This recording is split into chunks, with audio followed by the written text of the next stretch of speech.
This is a reminder, individuals who registered for continuing education credits will receive a link to a webinar evaluation at the end of this webinar. And the evaluation has to be completed by November 5th, and certificates will be sent out by November 8th. So now I would like to introduce our wonderful presenter, Dr. Rachel Stein, who is a clinical assistant professor of school psychology at the University of Colorado, Denver. Prior to entering her current position, she was a Harris Fellow in Infant and Early Childhood Mental Health. She's a licensed psychologist, credentialed school psychologist, and nationally certified school psychologist. Her scholarly work focuses on prevention and early intervention to support mental health, identifying mental health needs in early childhood, and early childhood workforce development. We'll be leaving time for questions after Dr. Stein's presentation. Please feel free to write your questions in the chat box at any point, and I will ask them on your behalf at the end. We will get to as many questions as we can. Now I would like to turn it over to Dr. Stein. Hi, everyone. It's really nice to see all of you here on a Friday afternoon. Please let me know if there's ever any trouble with the sounds or the slides, since I have a lot of different windows open and I might not always notice. So feel free to put those things in the chat, or if anything isn't going smoothly. Like Dr. Brown was saying, my name is Rachel Stein. I work at the University of Colorado, Denver, and I'm really passionate about early childhood work and thinking about the intersections of the educational systems we work in with some of the clinical early childhood frameworks that are out there as well. So today's presentation will focus on a few different things. I'll be weaving together general information on the topic, some research-based findings, including some from my own work, and I'll try to include some practical tips for those of you who are engaging in this work or planning to do so in the future.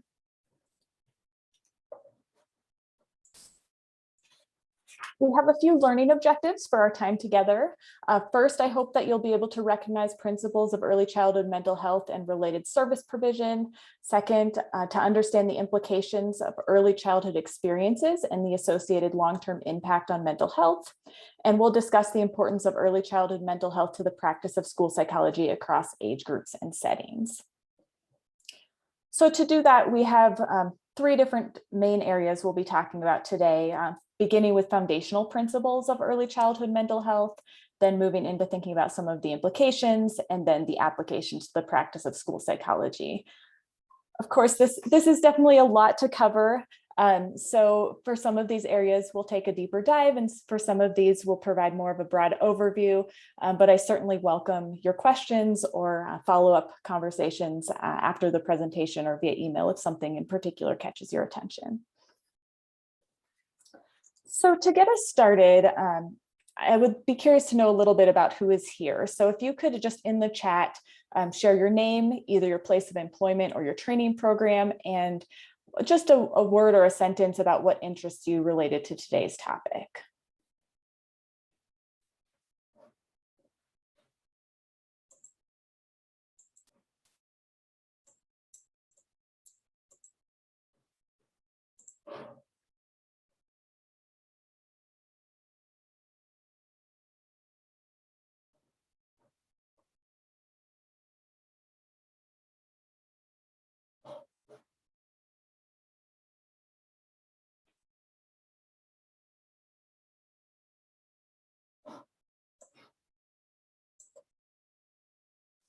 Thank you. I see a few responses coming in. It's just really helpful for me to see a little bit about what brought everyone here today.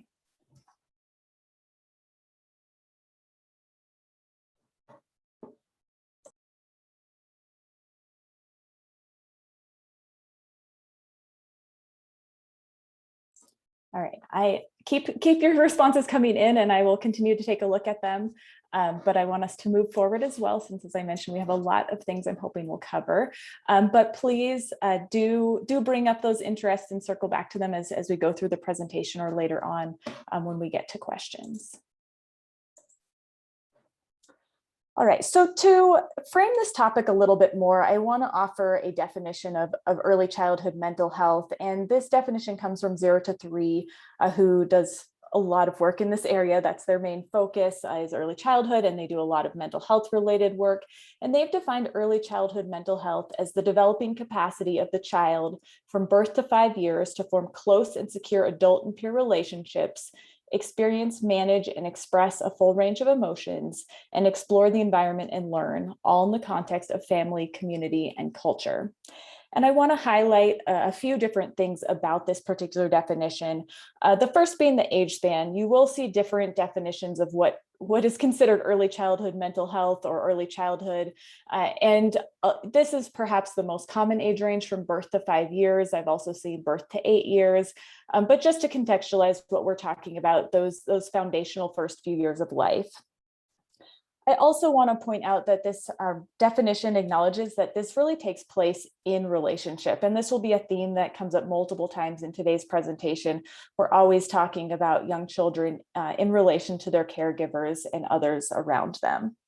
And also this happens within a context. So of course we are all embedded in our contexts, but young children are embedded in their context in a way that is particularly unique because they are so dependent on others and the environments around them. I also want to highlight a few guiding principles related to early childhood mental health.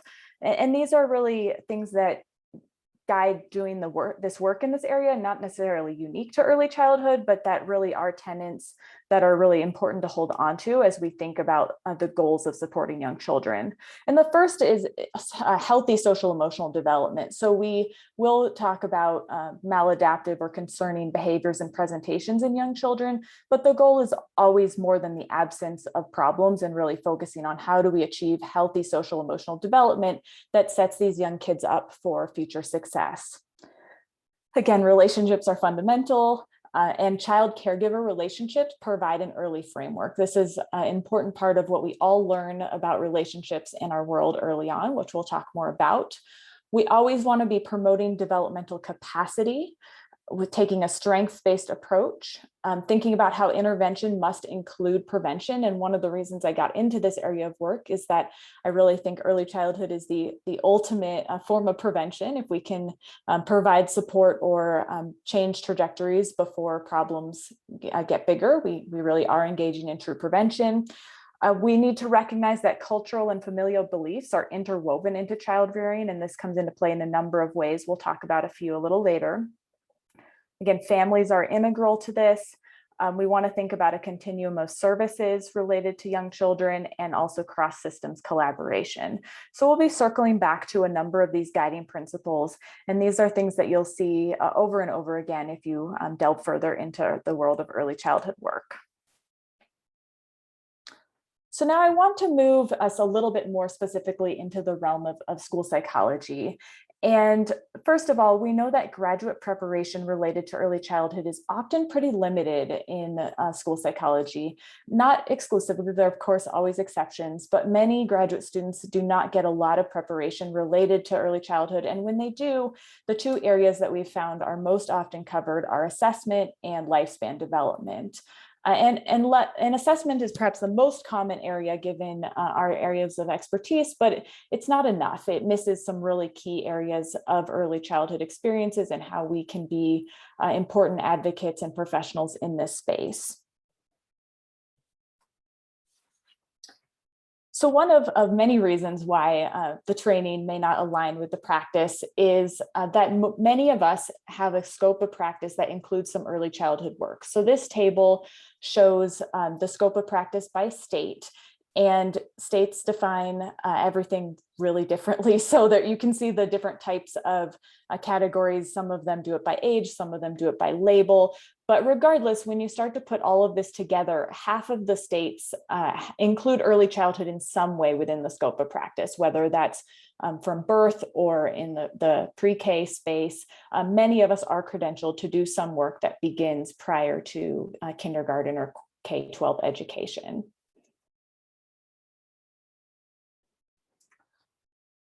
All right, so moving back into this context and relationships as we take a deeper dive into this, there is a saying in the early childhood world: there's no such thing as a baby, there's a baby in someone. And I think this is a really profound place for us to start as we're thinking about this topic, because relationships in early childhood are everything. Babies and young children are dependent for care, they're dependent for really all of their basic needs. And we see this come out in a number of different ways with young children, where the types of caregiving experiences they have early on are really foundational for how they experience relationships later on.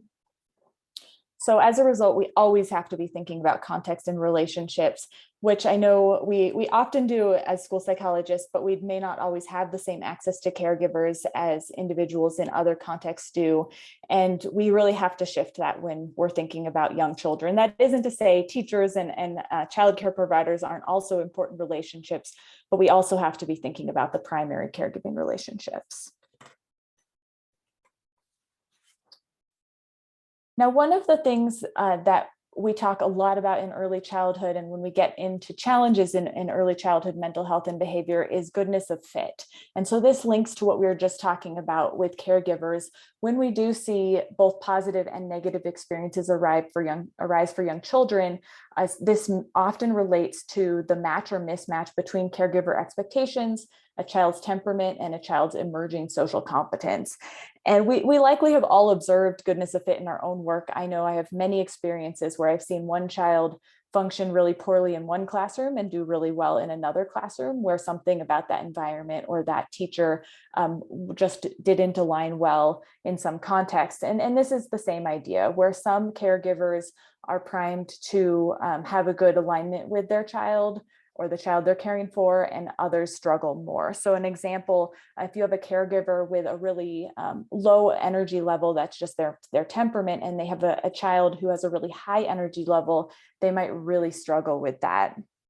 Or if you're expecting to have a baby who is typical in that they might cry, but they're able to be soothed, and you end up with a baby who's extremely fussy, you might really struggle with caring for them, and there might be a misalignment of that goodness of fit. Now, despite talking about the importance of goodness of fit, I want to emphasize that when we're thinking about caregiving and how it figures into early childhood mental health, we're talking about good enough caregiving.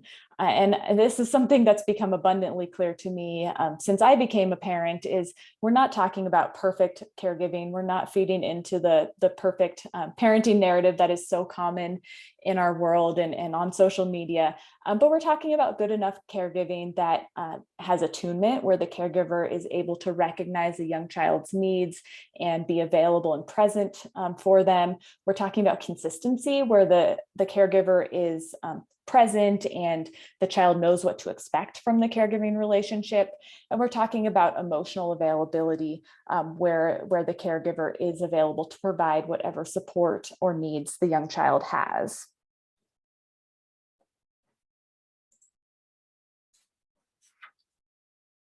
The second core principle that I want to get into is thinking about developmental frameworks. And I think, we are trained to think about development in many, many different aspects of our work.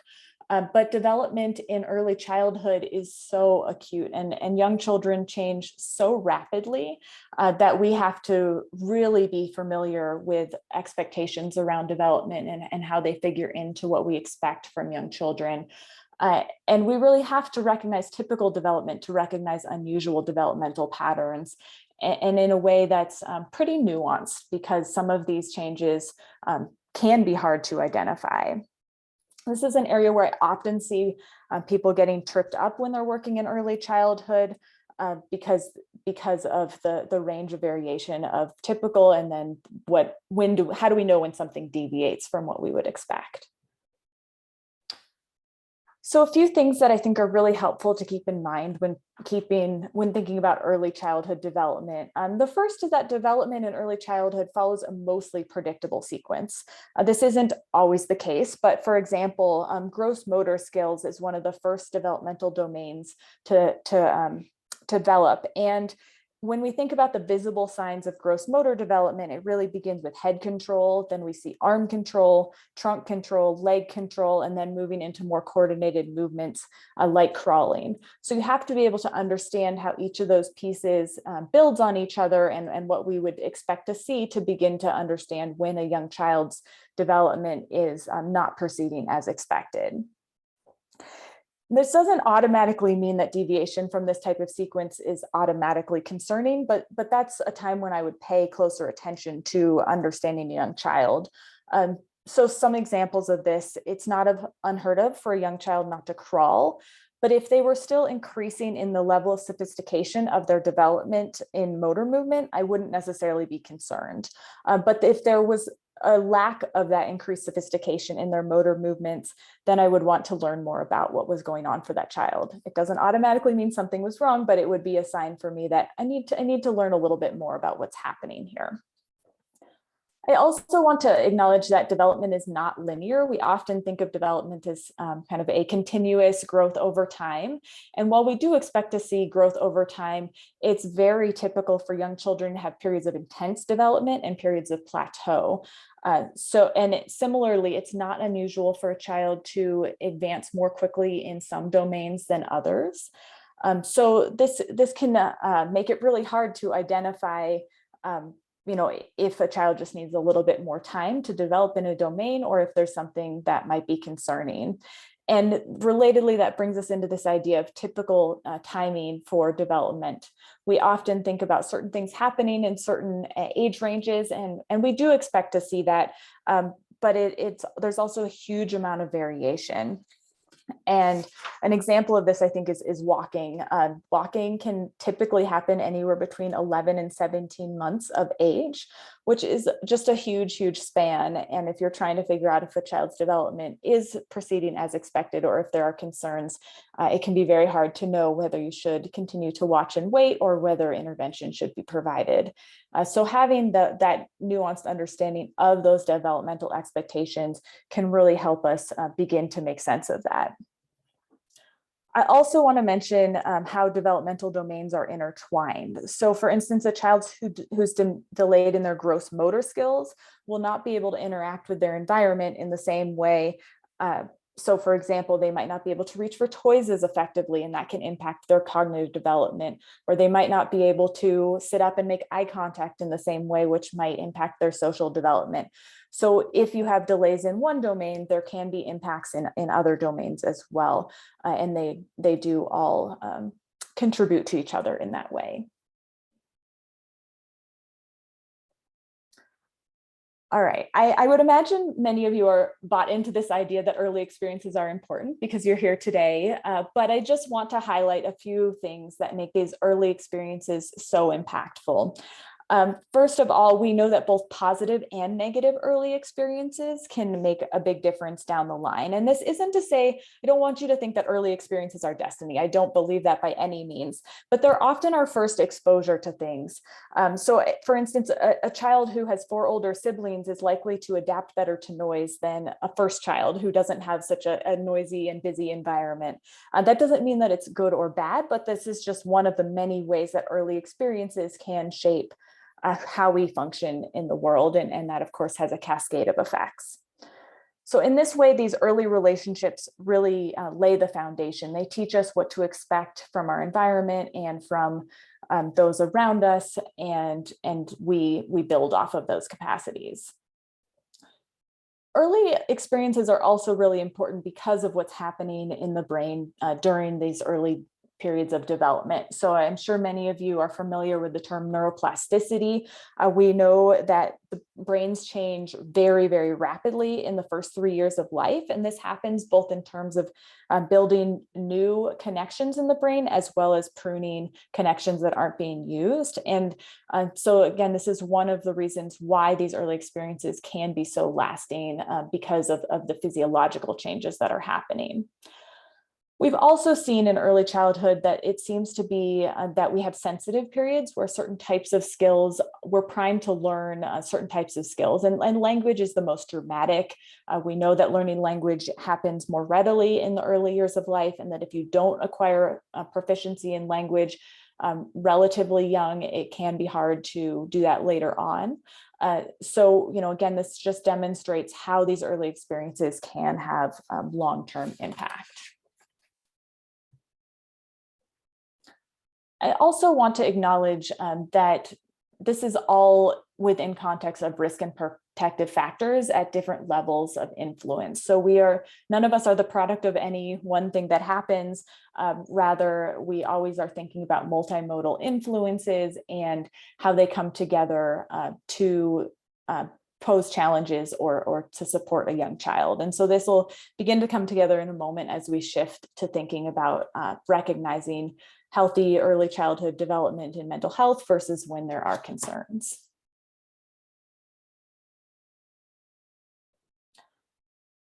So we actually know that young children can and do have mental health concerns that rise to a level of clinical diagnosis. And for many, many years, and to some degree still, this was a hard sell. We tend to think of early childhood as a really happy and beautiful time. And it certainly can be, but we also know that young children have real profound emotional experiences that can be problematic and can result in clinical level diagnosis. So this particular graph shows some different diagnostic categories for preschool children as well as children 5 to 17 years of age. And you can see that the rates of mental health diagnoses are actually fairly similar with the preschool population as with an older population. I will also say that we can see diagnostic level symptomology in children birth to 2, but it can be more ambiguous in terms of what types of symptoms and what categories they might fall into. So that isn't shown in the graph, but we do know that young children can still have those profound mental health experiences that might benefit from intervention.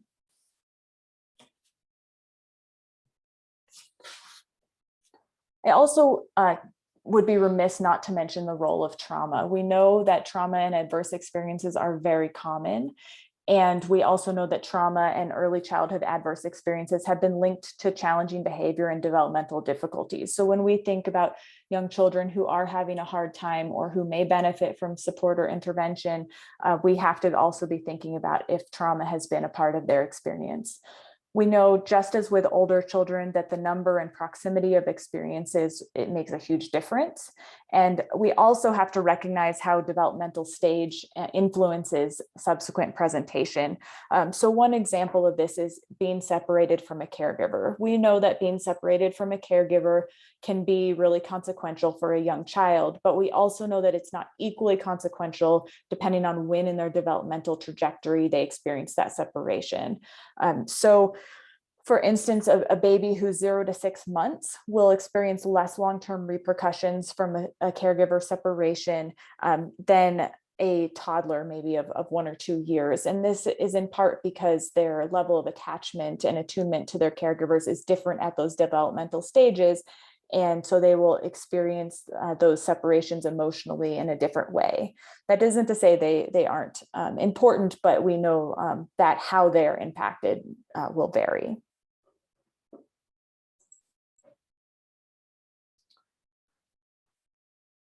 All right, so let's focus a little bit on what do we see when we think about early childhood challenges related to behavior and mental health. And we know that the behaviors and characteristics associated with mental health problems in the earliest years of life are often different from those seen in older children and adults with psychological difficulties. Not necessarily surprising. Young children have different cognitive capabilities, different language capabilities.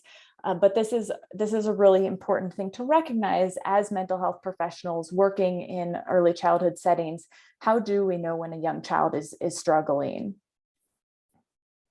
So some of the things we'll see are similar to adults, things like withdrawal. The signs of withdrawal are pretty similar across the age span, but some of the other things are quite different. For instance, not surprisingly, we see a lot of behavioral dysregulation in young children, and that can be symptomatic of a number of different types of underlying concerns.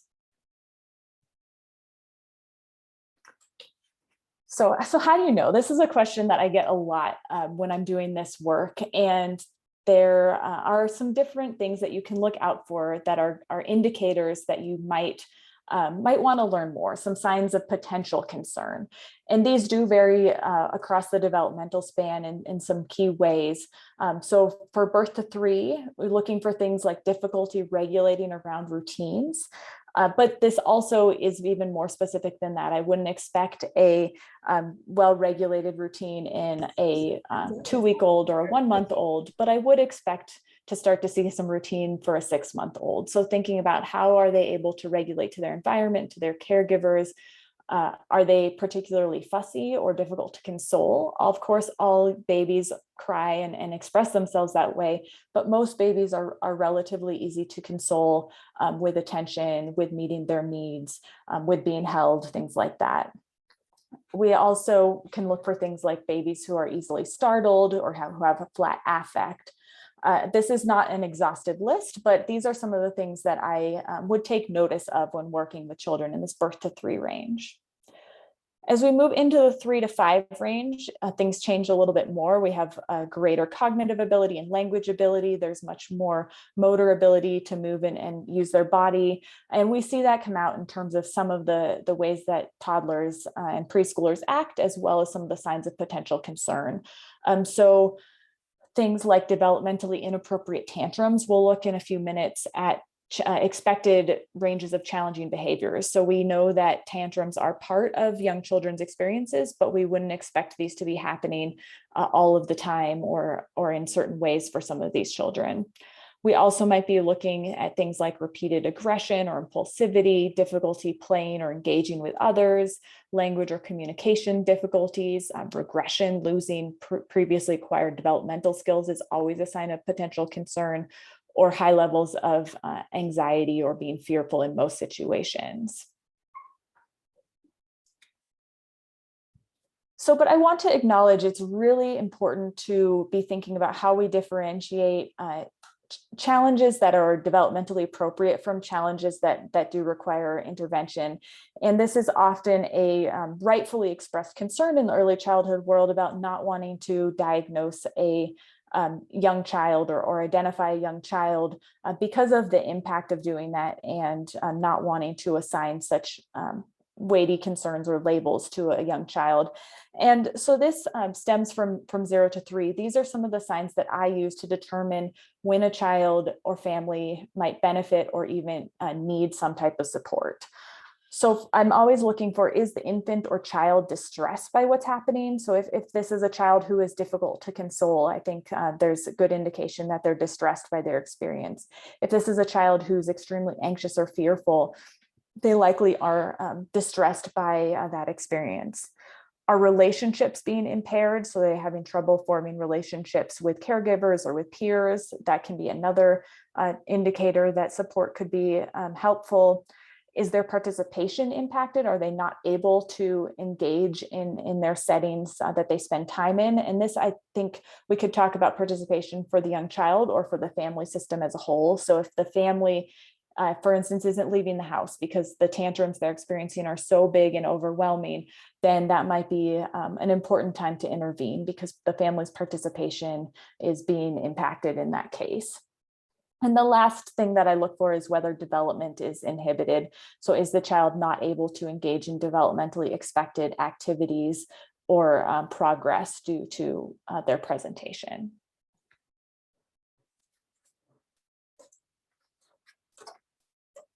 All right, we're gonna do a quick engagement activity. You can use the thumbs up sign on your screen or put this in the chat if you prefer. But I want you to take a moment to reflect on how you determine whether something is developmentally appropriate or not. The first statement is a 2-year-old who goes from happy to sad in a moment. Would you think that was developmentally appropriate or not?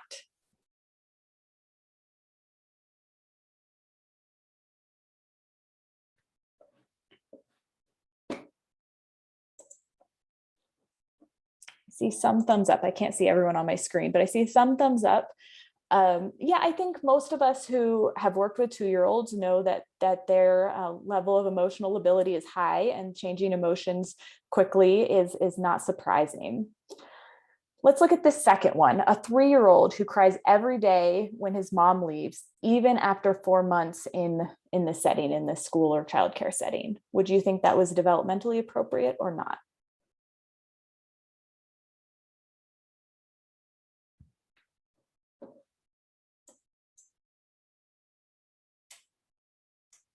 I'm seeing a little bit more mixed responses this time. I see some thumbs up, some thumbs down.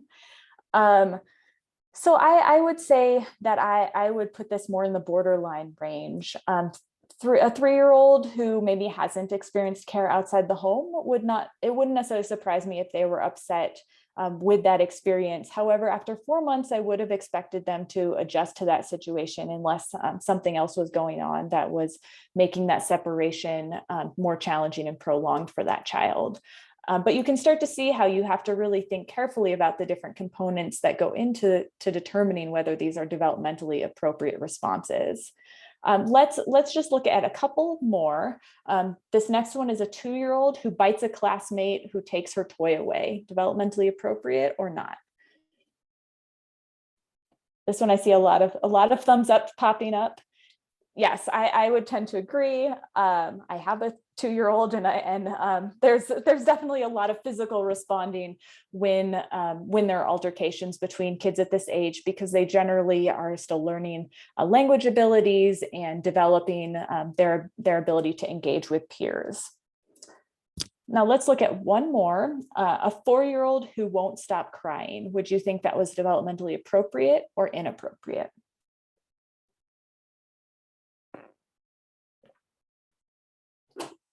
All right, I'm seeing a lot of thumbs down. Yeah, so at 4 years old, we would expect a higher degree of emotional regulation, and it wouldn't be typical for a 4-year-old to be crying without stopping, certainly over a prolonged period of time. When I've used this prompt before, I'll usually add after a few minutes, how would it change things if you found out that this child had just lost a caregiver? And that really shifts people's perception, understandably, of whether this was developmentally appropriate or not. So just another way to acknowledge, we really have to be thinking about both what we're seeing in terms of a presentation behaviorally, as well as what we know about the child's experiences and what's happening. All right. I know we're going to leave time for questions at the end, but I just want to take a moment and see if there are any pressing questions right now that we need to get to.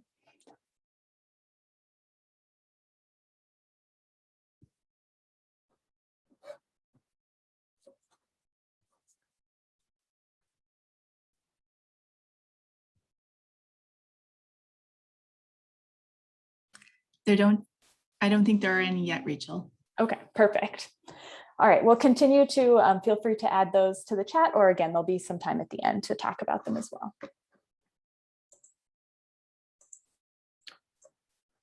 Okay, so continuing on this trajectory of how do we know when there are mental health concerns in a young child, and I put these into this developmental framework.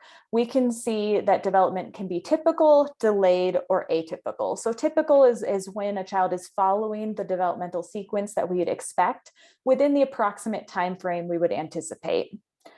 When a child's development is delayed, they're following a typical sequence, but more slowly than we would normally anticipate. But we are seeing the same types of behaviors and the same types of skill acquisition that we would expect. It's just taking a little bit longer. And atypical is where I would put most, not all, but most mental health concerns. And that's when a child is acting or presenting in a way that isn't characteristic of the developmental sequence or timing. So I would consider something like withdrawal or extreme tantrums to go into this atypical category. These are not things that I would anticipate as part of typical development for most young children, and would indicate to me that, that something isn't proceeding as I would expect. So let's talk about challenging behavior. And challenging behavior is the single thing that comes up the most in my work that brings concerns from teachers, that brings concerns from parents. We're seeing challenging behaviors. We're seeing biting, we're seeing aggression, we're seeing defiance and tantrums. But are these developmentally inappropriate? Are these mental health concerns? And that's where it really does depend. And we need to think about, what's happening holistically, and is this problematic? So we know that these are developmentally appropriate behaviors. We expect tantrums, anger, aggression, opposition, crying, anxiety, and disruptive behavior from young children, and from young children who are developing as expected. But we also know that the degree to which we see these different behaviors can be really indicative. So this is a graph that I really like that shows some common types of challenging behavior. So tantrums, disobeying for no reason, and being aggressive, frustrated, or angry or upset. And this shows for preschoolers and infants and toddlers how often they exhibit these different types of behaviors. So let's take tantrums for an example at the bottom there. We expect most children to have tantrums at least some of the time. In fact, I really question the never responses in this particular category, because I have yet to meet a toddler or preschooler who doesn't have tantrums on occasion. But we also wouldn't expect this to happen every day or more. For most typically developing young children, the level of frequency is lower than that. We certainly would expect to see these behaviors, but this shouldn't be the predominant experience of these young children. And if we are seeing that, then that's an indicator that there might be something else going on, either something in the environment that isn't working well, or that the young child has some sort of mental health concern that might be underlying those behaviors and that experience. I do also want to recognize that even normative behaviors can be very challenging. I think anyone who's in attendance who has spent time with young children or has parented a young child, even if something is normative, that doesn't mean it's not challenging. And that doesn't mean that we can't offer support. But it is really important for us as mental health professionals to recognize when behaviors verge from normative and are both challenging and may present as a concern.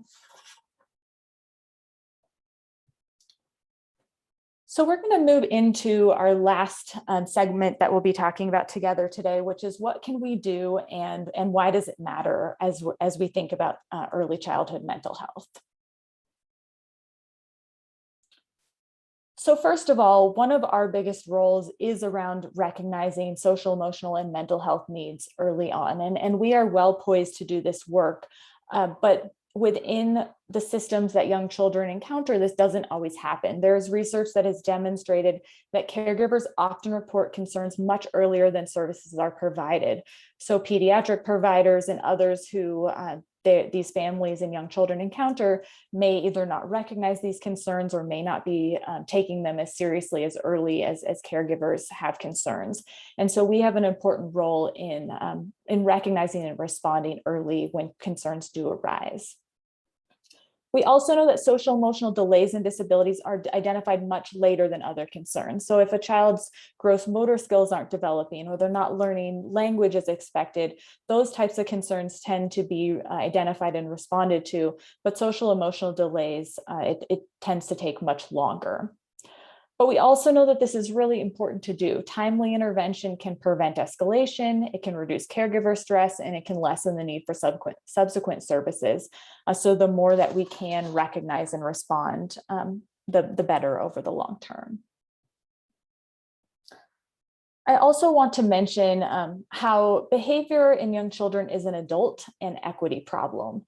So many of the things that we identify as challenging behaviors in early childhood are really adult problems. Now, that doesn't mean they aren't truly challenging for the adults experiencing them, but a lot of it isn't really about a child problem. It's about perhaps an adult having an expectation that is developmentally inappropriate or inconsistent with a child's capabilities. We also know that this is a big equity problem. And we know that young children are being expelled at higher rates than K-12 students. And we also know that this does not affect all children equally. So boys are much more likely to be expelled than girls, and Black children are more likely to be expelled than other children. Again, emphasizing that some of this is about the environment that adults are creating and how different behaviors from young children are perceived, which is yet again another reason why it's important for us to understand what is expected behavior from a young child that warrants a response, and when our expectations or systems may need to be adapted. So why do this work? This has a lot of long-term implications, whether you work in early childhood or in any other point in the lifespan. Well, it's never too late. We know that earlier is better when it comes to intervention. And we also know that most potential mental health problems, or at least many mental health problems, will not become long-term mental health problems if we respond to them early. There's many exceptions to that as well, but there's many things that we can do to lay an early foundation that has lasting consequences and can set a child up on a positive trajectory. This is actually a quote from a research project I ran a couple of years ago, where we asked early childhood educators about mental health needs of the children in their classrooms. And this, I like that this really recognizes so many elements of prevention and supporting young children holistically, and the role that can have. So this participant said, when I think of mental health, I think of the child as a whole. And when their basic needs are met, their mental health is better. So kids coming in and meeting those basic needs, food, shelter, love, trust, those kinds of things. So when we're talking about prevention, we are talking about identification and providing support and intervention, but we're also talking about basic needs and making sure that young children are cared for and that their environment reflects that. Some of the things that we know can be important in reducing or mitigating longer term challenges go back to what we talked about earlier with principles of early childhood mental health. So we know that supportive and consistent caregiving is really essential. We know that teaching self-regulation and early social emotional skills can make a huge difference. We also know that warm, responsive, and respectful environments matter, and early recognition of behaviors or challenges that require more focused responses can help us provide supportive services. I think, we have come a long way in doing some of these things. My 2-year-old just the other day was showing me how he had learned some deep breathing at school. So teaching self-regulation and early social emotional skills is an area that there's much more recognition of now, but we still sometimes are struggling to recognize when there are real concerns that require additional support as well. So thinking about what we were talking about with a developmental framework and mental health lens, this is a really important thing that we can offer in doing this early childhood work. The first part of this being increasing empathy. And one of the things that I often spend time doing when I'm working in early childhood settings is helping professionals understand what the young child's experience might be like. We call this the wondering stance in early childhood.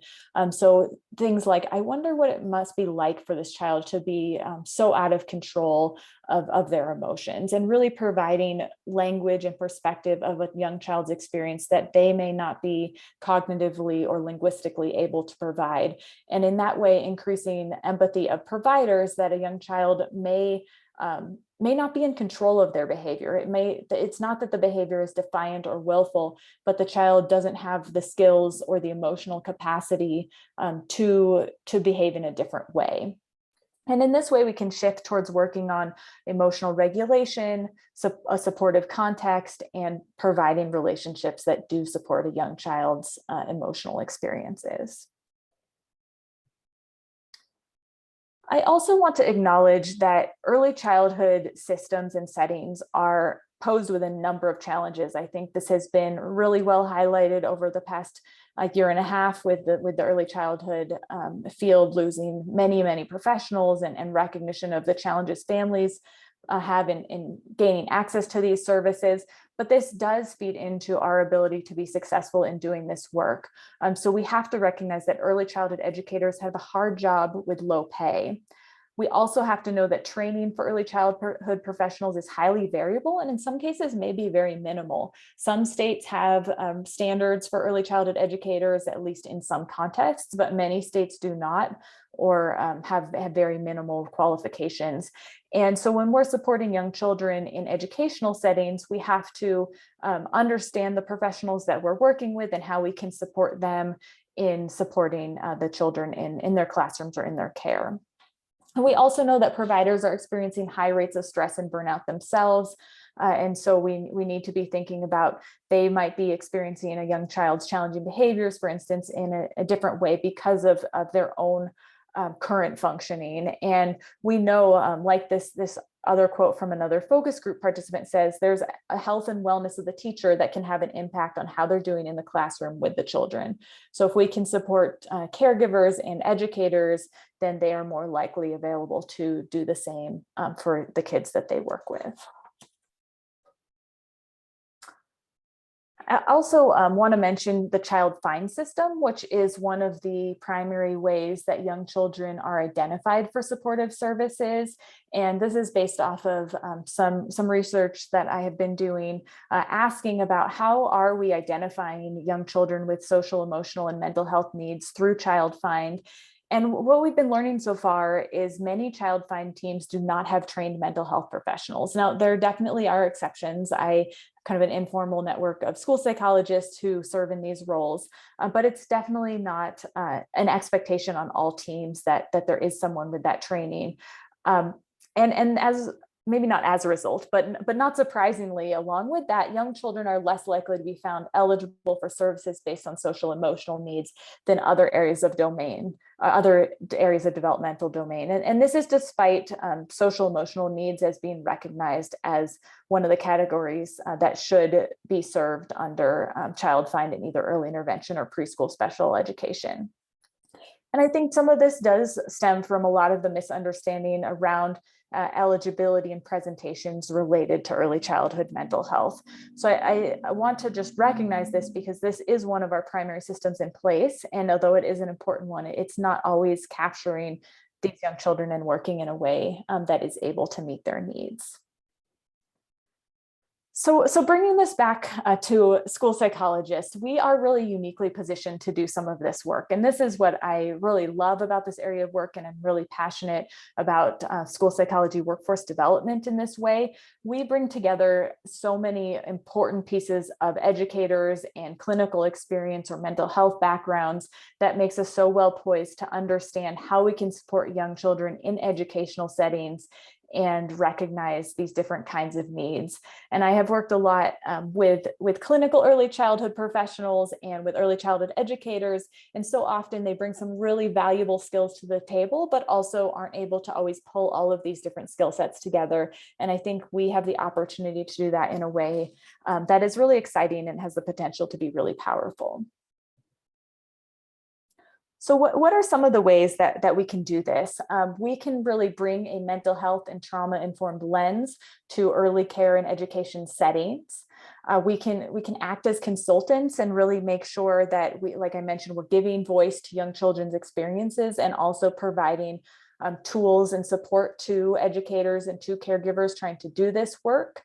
And then we can learn about early childhood mental health and systems, either through the work that we're doing or through continued professional development, as well as helping connect children to other community supports and mental health services when what's available within an educational context is insufficient. We also can play an important role in doing this work even across different types of settings, depending on where you work and the type of work that you're doing.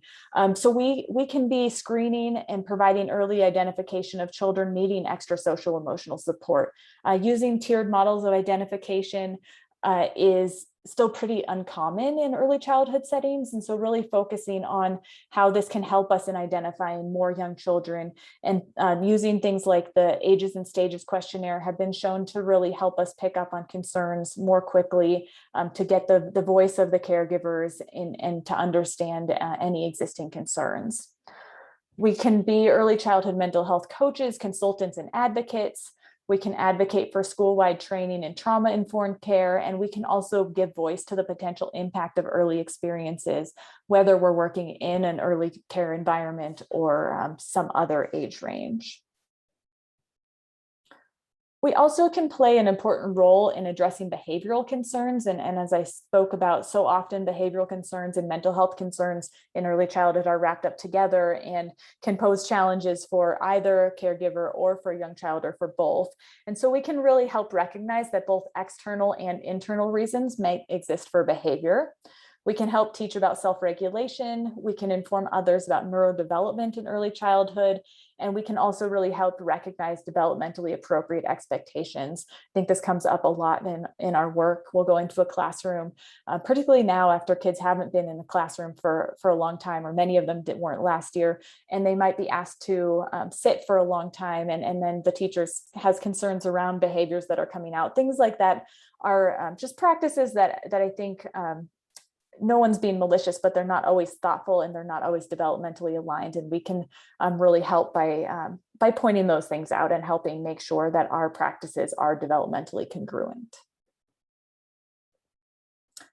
When there are mental health concerns that need to be addressed, we are thinking about this multimodally. We need to be thinking about families, homes, communities, and we might be working in an educational settings, but can we connect with the family? Can we help bring in community supports? How can we recognize all of these different systems that a young child is embedded within?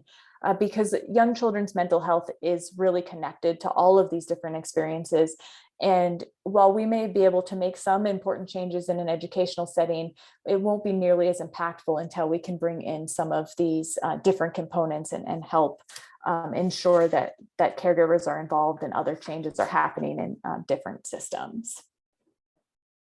So the last thing that I want to say, and then I want to make sure we have a few minutes for questions, but we all as school psychologists need to be thinking about the role of early childhood, whether we're directly providing intervention or support in an early care or education setting or working with older individuals. Early childhood is universal. We've all had an early childhood, and everyone has had early experiences that shape us. And we know that some early experiences are impactful and have an enduring impact.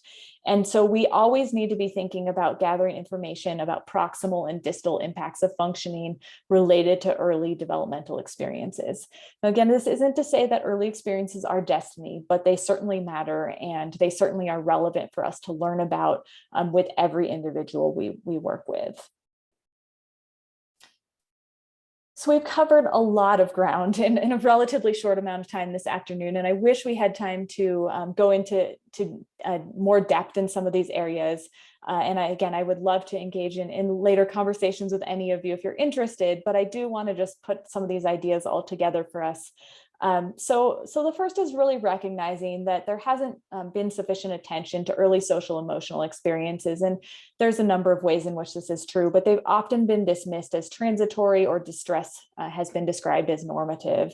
And we really need to change that. And our early childhood mental health needs, for us to do this work effectively, we can build on our training as school psychologists to appropriately address the unique features of this developmental stage. And we know that this is so important because early childhood mental health is crucial for both short and long-term functioning. And mental health needs are increasing across the lifespan. Here in Colorado, where I am, our children's hospital not that long ago declared a youth mental health crisis. We are just seeing so many children who need mental health support. And if we can continue to think about early intervention and providing supports and skills in early childhood, we have an opportunity to disrupt that cycle and have fewer children later on who really need support when they reach a level of mental health crisis. So I'm going to go ahead and stop there. I'm happy to take questions and address anything that has come up.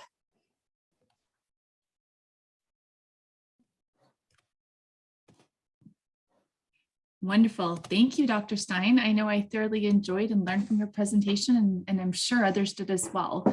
So questions regarding the topic, regarding the presentation for Dr. Stein. So one question, thank you, Dina. Many preschools have become more academic over the years. Dr. Stein, do you see this as impacting the social emotional development? So that's a great question. I think there's a couple of different things that come to mind when I hear that. The first is I don't think that having academics is automatically problematic. It's if that's replacing some of the core skills in that we do know are important for young children to gain. So are they also learning social emotional skills? Are they also engaging in exploratory play? If they're doing some of those things, then academics isn't automatically like a red flag or something that I would be up in arms about. But when we look at what we know makes a child ready for kindergarten per se, it's not academic skills. When you look at the research on kindergarten readiness, most kindergarten teachers say they want kids who are able to follow directions and get along with peers and do some of those kinds of things so that they are ready and able to learn. So I don't think that we should be thinking about preschools as academic settings in order to promote later success. So again, it wouldn't necessarily be a problem automatically, but I don't necessarily think that aligns with our goals and outcomes for kids as they are in preschool. Great. Another question is, would it be fair to say that preschools and early childhood education centers should start having school psychologists on staff on a permanent basis? I would love that. I mean, acknowledging we already don't have sufficient school psychologists, I'm not sure how realistic that is, but I actually have seen that in my work. We have some school districts in my area that have public preschool programs and have started to have their school psychologists cover some of those programs as well. So I think that already exists to some degree, and I do think there would be benefit to expanding that, but I think there's a number of logistical barriers to making that happen.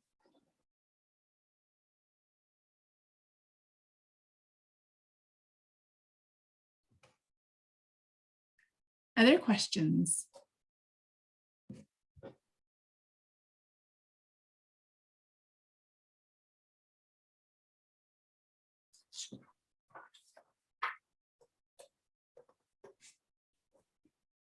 I know one question was whether we can share the link to the recording. Certainly we can share the link to the recording. Yes. And then I know there was a question about the presentation slides as well, and we'll confer with Dr. Stein on that. But certainly, we can certainly, if that's an option. So another question is, can you talk a bit more about what it can look like to support behavior that has roots in GAD in preschool, so general anxiety disorder in preschool settings? Yeah. So, I think, again, we have to be thinking about this multimodally. So I think there are steps we can take within an educational context, and we also have to recognize when more extensive support might be needed. I'm a big fan of dyadic work between caregivers and young children, but that typically wouldn't be appropriate in most educational settings. But there still are things that we can do in the educational setting. And a lot of these are things that we do with older kids as well. So having consistent educators or caregivers, if you're in a preschool or educational setting where there's a lot of turnover, can there be a consistent adult who is available to that child much of the time? Is there a routine in place so the child knows what to expect? Is there an opportunity for them to regroup if they become really dysregulated? So not necessarily really, life-changing things. These are skills and things that we use with children all the time. But I've often seen that some preschool settings aren't able to use them as intentionally. And depending on the type of preschool environment, they can be quite chaotic. So I do think that bringing some of these things into a classroom with kind of a holistic plan can go a long way. And then again, also recognizing that we may have to provide support and referrals outside of the classroom, particularly if there's a caregiver who can help in long-term supports. Great. And maybe one more quick question. What about the training gap? How do we get NASP and other professional organizations to see the need and benefit for this training and programs? Yeah, that's an important question. And we are already seeing that there has been increasing recognition within our field of early childhood work. But I think that there is a long way to go. And really, we'll have to see some shifting in training requirements so that this type of content is more integral to graduate training. I don't think that we're there yet. And we already ask our students to obtain so many different areas of competency.